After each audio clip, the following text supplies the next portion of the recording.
Alors, qu'est-ce que je retiens de cette journée de l'innovation? Alors, première chose, un lieu, parce que c'était vraiment très beau et magnifique. Un accueil aussi, parce que je viens d'Ardèche, donc j'ai pu goûter à l'accueil des Bretons.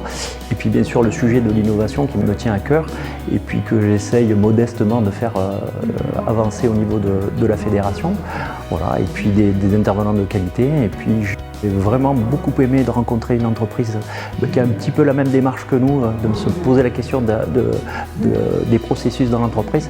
Et pour moi, c'est le point de départ de l'innovation, c'est se questionner sur le fonctionnement de la boîte et pas forcément aller chercher des innovations qui sont complètement dingos. Voilà, c'est commencer par qu'est-ce qu'on fait, qu'est-ce qu'on peut améliorer. Donc ça, j'ai beaucoup aimé le témoignage qui a rejoint un peu le mien. Et puis j'étais content aussi de voir maître d'ouvrage qui effectivement m'a parlé de BIM en utilisation, etc. Parce que j'en connaissais pas. Voilà. Souvent, le BIM est quelque chose qui meurt. Et je crois que le BIM fait partie de l'innovation. C'est un peu ancien comme système, mais en tout cas, c'est très peu utilisé par nos maîtres d'ouvrage.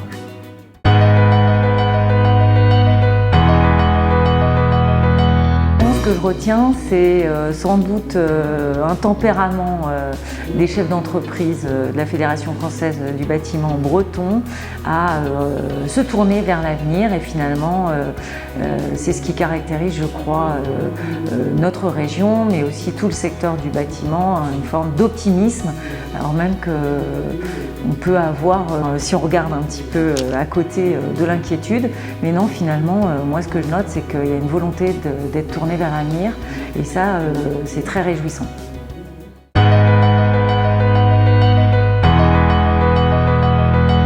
Alors ce que je retiens moi, de cette matinée, c'est qu'on voit que la Fédération du bâtiment est très engagée, puisqu'elle arrive à rassembler quand même beaucoup de monde sur des thématiques globalement de développement et d'avenir. Je vois que les sujets sont très avancés, peut-être davantage encore que dans le monde des travaux publics. Il y a des gros sujets sur l'IA, on a parlé un peu des matériaux grâce à notre éclairage. La vision des architectes et puis de la région de Bretagne était aussi assez éclairante. Donc je pense qu'il y a beaucoup de leviers à jouer pour faire en sorte que globalement le monde de la construction reparte mieux demain. Voilà.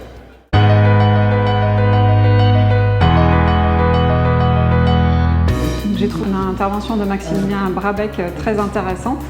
Ça faisait écho avec ce que je pouvais dire sur l'organisation interne dans l'entreprise.